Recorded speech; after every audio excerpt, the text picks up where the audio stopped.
Assalamualaikum warahmatullahi wabarakatuh.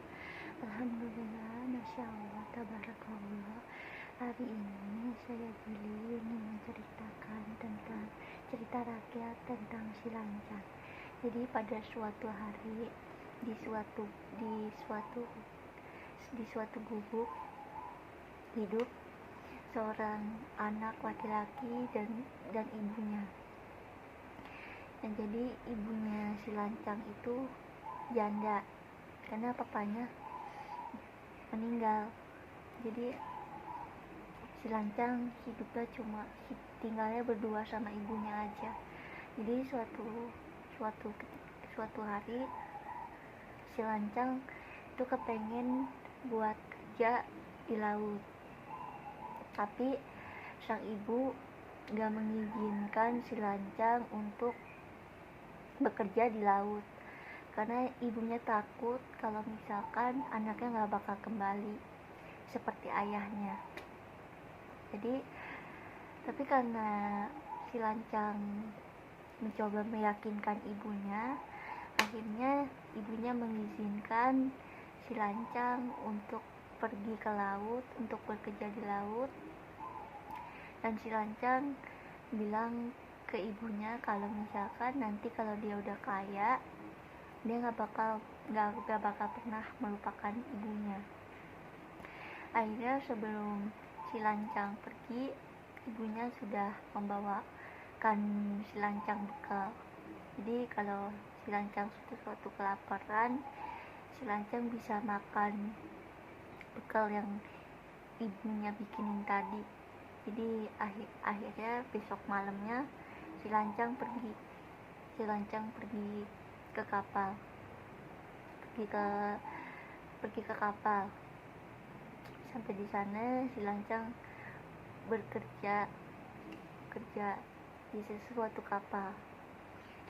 Tadinya si lancang tuh kerjanya menjadi pelayan kapal, tapi karena si lancang kerjanya giat, akhirnya si lancang bisa menjadi orang kaya. Dan di situ si lancang udah menikah, terus si lancang punya istrinya banyak. Terus si lancang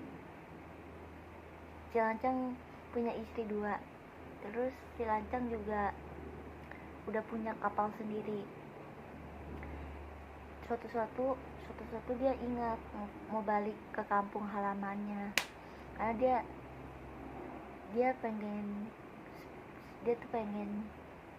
balik ke kampung halamannya. Akhirnya dia baliklah ke kampung halamannya. Temennya si lancang, guru ngajinya si lancang, yang tahu si lancang udah kembali bahagia. Terus akhirnya ibu-ibu tetangga-tetangganya si lancang memberitahukan kepada ibu si lancang kalau misalkan si lancang anaknya udah kembali. Tapi ternyata sang ibunya si lancang lagi sakit-sakit. Tapi begitu dia mendengar anaknya kembali, dia akhirnya berjalan ke kapal. Terus dia pengen banget ketemu sama si lancang. Nah, tapi nggak tahu kenapa pas ibunya naik ke kapalnya milik si lancang, tiba-tiba ibunya si lancang diusir sama para pengawalnya si lancang.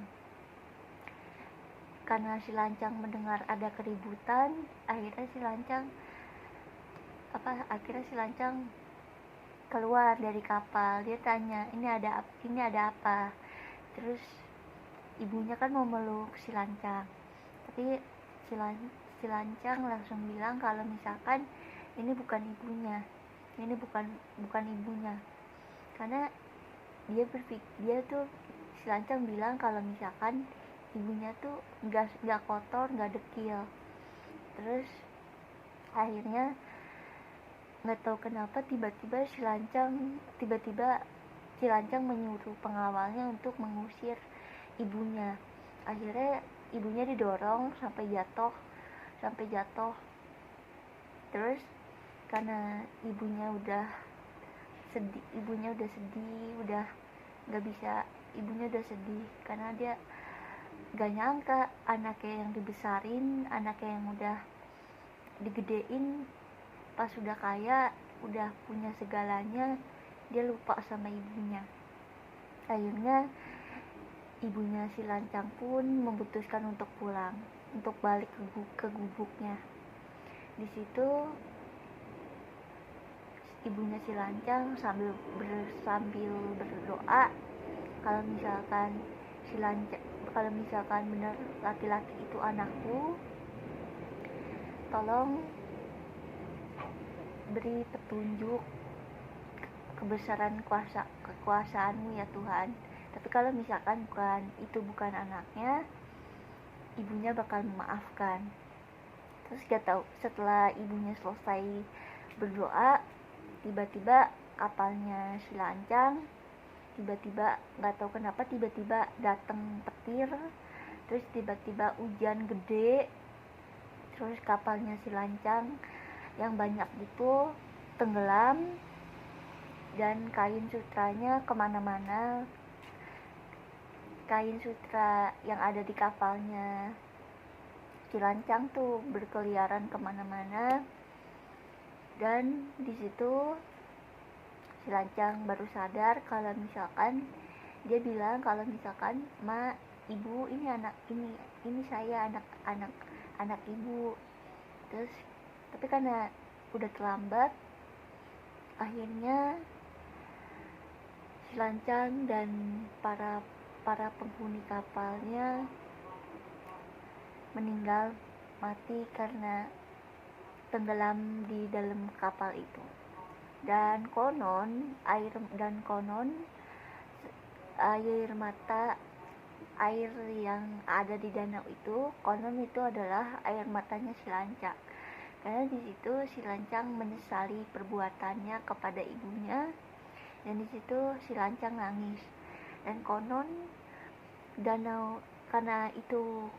katanya itu air matanya itu berasal dari air matanya si Lancang.